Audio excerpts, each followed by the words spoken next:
Amon-Ra St. Brown at this point in his career is further ahead of almost any wide receiver ever.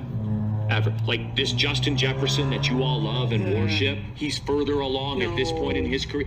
Look at the numbers. I can't look at the numbers. See, that's look at the numbers, Flannel. That's what I'm talking about. The numbers. Look at them. Well, I'll also look at the fact that Justin Jefferson had 1,000 yards and played 9 games this year. I look at the fact that in terms of the numbers, in terms of production per games played, that's a flavor thing, though, Sam Flannel. Like that depends on your flavor. Like we've had this discussion before. Like Amon-Ra St. Brown gets overlooked because he doesn't catch the 60-yard deep ball. That's why. Mm-hmm. That's the only reason why. It's not that he's an inferior receiver. He is not.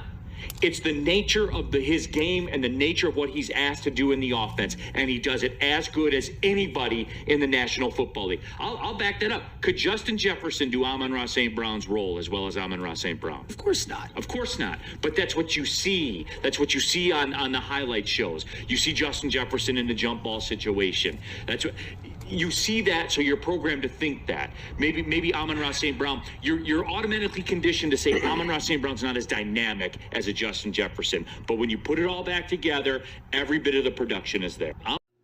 Top of the morning, YouTube world, is Coffee. Back talking NFL, y'all, as we're just some days away from the Super Bowl. Most definitely get in the comments with your takes, predictions, and all that for the Super Bowl. But we got some other stuff to get into, man. And you hear that take there.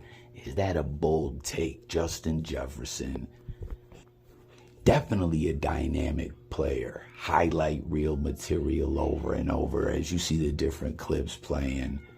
He's got Offensive Player of the Year honors. He's been that dude. But with the highlights, as those that watch know, I'm diehard Bills Mafia. And, of course, the Bills acquiring Diggs, which we're going to get to some Diggs talk momentarily and some other Bills headlines and whatnot. So stay tuned for that. But the Bills acquiring Diggs in that trade, Jefferson ended up being a part of that deal with the draft picks and stuff like that. And that footage from that game, when we played the Vikings, not this current year, last year, a crazy game that the Bills really should have won. Like, that game was a nail biter, man. Don't even want to go back there mentally. But Bills fans, real quick, who remembers that? Or Vikings fans? The game, the Bills defense holding up, stopping the Vikings on the one, and then that fumbled snap nonsense. Oh my goodness, man. But the footage from that game gets used over and over in Jefferson's highlights. That one pass that he went up there and got, Bills safety Cam Lewis didn't just knock it down, which he should have known better after that Hail Murray situation, and the Bills lost to the Cardinals a couple years before that. I think that was the year we went to the conference championship. One of the only couple losses really the Bills had that year. But Jefferson and Diggs always compared just by nature of that trade, like I said. But then that game where they were just going back and forth, just putting on a highlight reel of just amazing catches. And I don't know, they say Jefferson outshined Diggs in that one. I guess you could say so.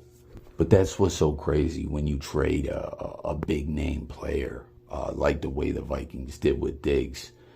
Will it be worth it? What do they do or whatever? You never know how a lot of times when draft picks are a part of that deal, how they'll work out. But it worked out very well for the Vikings in that deal. But how about that take there, though, about St. Brown with the Lions? You heard him like, yes, Jefferson's a dynamic receiver. He's always going to be in those highlight reel type situations. And you see the comparison with the numbers and everything like that. But St. Brown, his role, what he does, is he more valuable of a receiver in the NFL by being more valuable of a role receiver to his squad with this Lions historical season coming to an end, them ultimately falling short. Still, what a great storyline that still was to see play out. And I know the Lions fans are like already anticipating next season. I mean, they got nothing to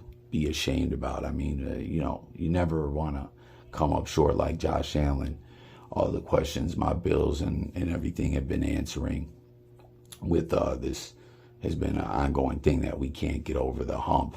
But one thing that he did say when it comes down to it, at the end of the season, if you really, really want to be technical, one team succeeded, all the other teams failed. Now, for my Bills fans, my fellow Bills Mafia, and, people watching this Bills team play, what is this, 3 or 4 years of this where we haven't been able to get over the hump.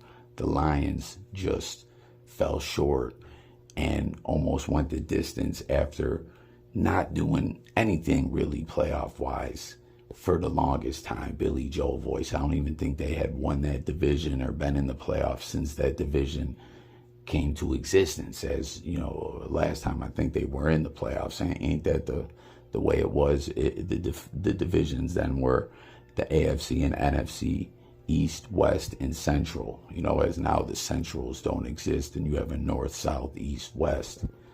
The Lions hadn't been there since realignment, as, of course, my Bills, we had that playoff drought that went on seemingly forever, but now that drought's been over and we keep falling short in the playoffs. So it's like it's a much easier pill for the Lions fans to swallow currently than the Bills fans. And for all the analysts speaking about the two different teams. But anyways, getting back to this take, what do you guys think? A dynamic receiver, a receiver that makes pretty catches and all that, or in this situation, a role receiver like Brown and the numbers and all that. Let's talk about it. Who is more valuable in the league by being more valuable to their current teams? Tap in.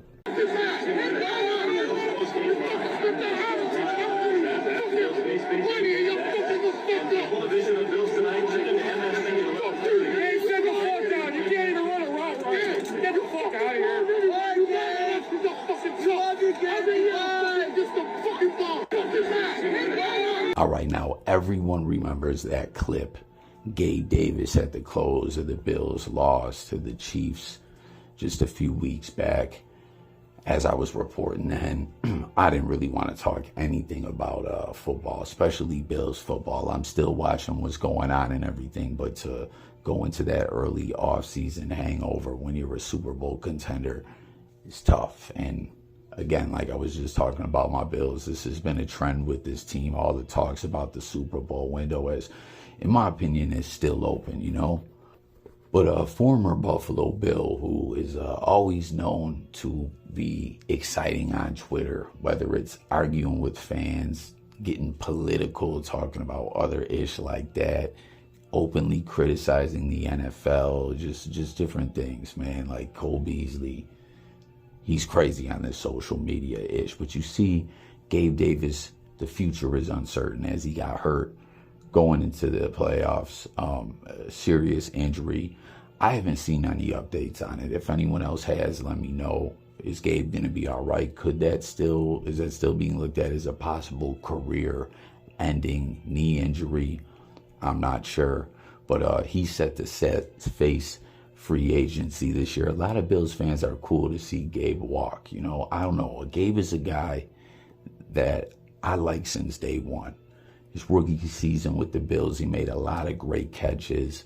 I remember, you talk about highlight reel material, that first season, his rookie year with the Bills, he was tight roping on the sidelines. He was coming up clutch on the regular. He was a great addition to the wide receiver corps. Now, as everyone knows, Gabe went on to almost be like he tied a playoff record for 4 touchdown receptions in a game. You know what I'm saying? He became this close to being a hero that would have went down eternally in NFL history.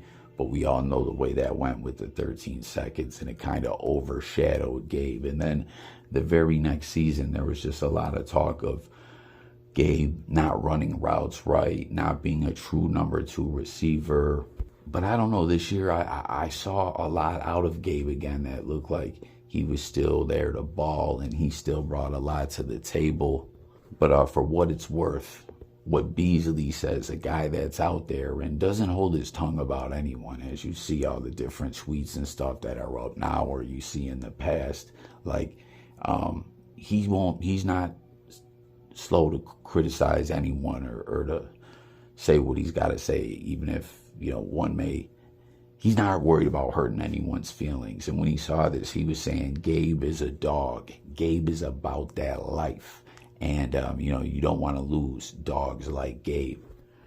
As this was not the best kind of footage you wanted to see as a Bills fan. And, I hated seeing this too, from some fans being toxic like this after a game. I mean, hey, Bills Mafia, football fans in general, different fan bases, you're always going to get known by certain clips and things like that go viral. And as I always point out a lot with Bills Mafia, with the tables, with the wilding out drinking, there were some instances from Bills fans and Eagles fans this year. There was a lot going on. But when I seen this, I'm like, man, this is a very small percentage of Bills Mafia being pricks, more or less, to Gabe. This ain't what we're about. But I don't know. What do you guys think? Will Gabe be gone? What do you think of Bees talking him up as a dog, being about that life, being tough? Is Gabe's career as good as over? Will he be back in Buffalo? How different will the Bills receiver corps looks like next year? And it's crazy too, fans still want to see Cole come back. We did do that for not this season, the season prior. It was cool to see him back, but obviously after that they couldn't work anything out, and then he went to the Giants. That ended very quickly. You see him commenting about Shakir. If Cole were to try to go back to Buffalo, he's like, they wouldn't start me and Shakir at the same time. He said, F this whole narrative with the analysts talking about Josh and not having any playoff successes. It's a tough thing, a stigma that Josh gets hit with when Josh turns up in the playoffs. I mean, at the end of the day, the Bills don't get the job done, but it just is like to hear him reference like he's just pure garbage in the playoffs is crazy. I mean, even this game against the Chiefs, Josh played phenomenal. It was a different kind of game plan. He was more conservative. He did take some shots and everything. I mean, he did have that one big mistake at the end, not going underneath across the middle of the digs where he could have got the first. He went for the gusto, but it is what it is. Cole had a lot to say. And then how about Feliciano getting to play in the Super Bowl, man? I didn't even know he was with the Niners. Like, did he play a full season with the Niners, or was that a move that they had to do because of injuries? Comment those. Obviously, those that are in the know and been watching and are Niners fans. Shout out my guy Jay Millie and all that. But I don't know. Feliciano, there was a situation when I think Diggs or Allen signed their extension.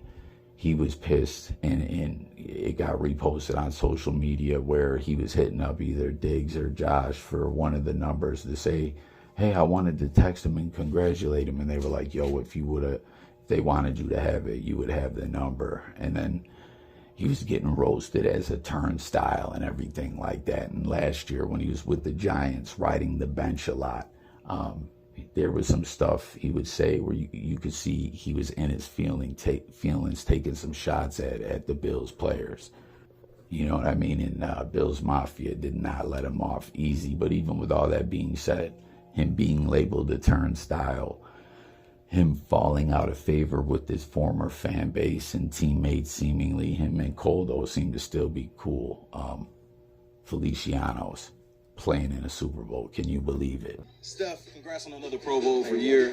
How do you maybe corral the celebration of what you got with how the season ended for you guys? I mean, we had a couple weeks to decompress, especially considering how the season ended. I had a conversation with a couple of my close friends and, my peers. And, of course, the season ended how we wanted. Of course, some plays that I want back. Of course, I know it's plays we all want back, but more so interpersonally that, so more out there. You know what I'm saying? We can say it every year.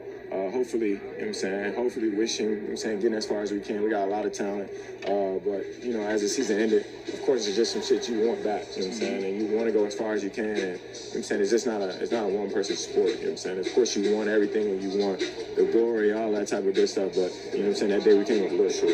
You say there's obviously some stuff you want back. Yeah. The year seemed a little odd for you. You know, you weren't exactly. getting a lot of touches at some part of the season, and then obviously the last game, a little rough. You know, had maybe a drop. I don't know if you count that as a drop. That's one of the plays I actually want back. I count all the plays. If I touch it, I drop it. You know what I'm saying? If I get one hand or a finger on it, I still count it. That's why I like, you know, mainly I'm always accountable first. You know what I'm saying? As a player, y'all know me for a long time. Of course, like, and even just this season, just in its total, like, the balance of it, you know what I'm saying, rolling with the punches, you know, the first 8 games and the last 8 games or 9 games or 10 games, however you dice it, it was a different picture, you know what I'm saying? It's something I had to get adjusted to, you know, as a teammate, just rolling with the punches, being the best teammate you could be, best player you could be, and keep growing from it. So. I know, obviously, a lot of people outside of the building want to speculate on you and Josh's relationship. What does that mean? How would you describe where you guys are and moving forward, given what you just discussed? Yeah, I mean, I've kind of touched on that multiple times, you know what I'm saying? I'm kind of like, at this point where I am, I kind of let everybody feel how they feel, you know what I'm saying? You got your opinion. It's not an opinion-based business, it's a money-based business and a number-based business. So for me, I try to leave the personal out of it, you know what I'm saying? My personal relationship and my personal relationship. It's for the people outside of a relationship to kind of speculate or kind of like draw conclusions or kind of figure out as they go. But people that's involved in between the two people or anybody else involved are the people that know. So for me, you know, I get tired of the same story over and over. Absolutely. It is what it is, you know what I'm saying, for everybody else. It's a new offseason for you to play around with. You talk about all season, last one for me. There's always going to be talk about what is next. Yeah. Obviously, contract becomes a thing, and you guys' cap situation. Where do you think you'll be? You think you'll be a Bill next season? I don't know. Like, I mean, I feel like as far as like with the money and all that type of stuff, like I can't control none of that. You know what I'm saying? I kind of put my hat on, and you know what I'm saying. Like I said, it's a long off season in front of me. As far as like with the future, I don't have any surprises for you right now. But for me, I'm gonna still beat me regardless. Appreciate you, Stefon. Appreciate you. And then last not but least, to close the video out, man, Diggs, we were just talking about how Cole was saying F them analysts and all that. I'm a little bit late to touch on this. Stefon Diggs is a guy that there's just been so much drama over the past couple years. Some of it was the media stirring the pot. Some of it was kind of seeming like maybe there was something there, whatever. I don't know, you know. But you heard him when asked here about Bills, about Josh. Will he be back in Buffalo? He flat out pretty much says, hey, I've been tired of all this ish. But this is what the media does. They speculate. That's their job. Let them speculate. Let them hate. Let them do whatever they're going to do. I'm over it. But, you know, I don't know. It seems clear that he's still cool with Josh. He didn't really delve into their personal relationship. But to me, I don't know, it felt like he was saying he doesn't have any plans to go elsewhere. And him and Josh and the team are good money. He's still focused. But a lot of people feel like, you know, he lost a step. There was that big drop in the game. And he definitely took accountability for it. You heard him. That wasn't a diva-like answer or nothing like that. He fucked up and he was accountable for it there. But the way he kind of left the door open, it feels like maybe there is some possibility that Diggs could get moved or something. I don't know. Everyone keeps talking about the dead cap hit, 31 million, etc. I'm not the best when it comes to all the analysis with the cap room and everything like that. But aside from shooting down the drama, saying it's all BS, always secondly point at the cap hit and everything, you know. And there's a lot of people saying, well, maybe they're going to ask Diggs to take a pay cut and he won't be too fond of that as he just had signed that extension. We'll have to wait and see what happens, but I don't know. Interesting answer from Diggs there at the Pro Bowl. Let me know what you read into it, as well as everything else we touched on in this video. Thank you once again for watching this coffee, talking music, news, sports, current events, life, and much more. Let's get active in them comments. Subscribe, give me that like, and stay tuned for the next one. I'm gone, y'all. Peace.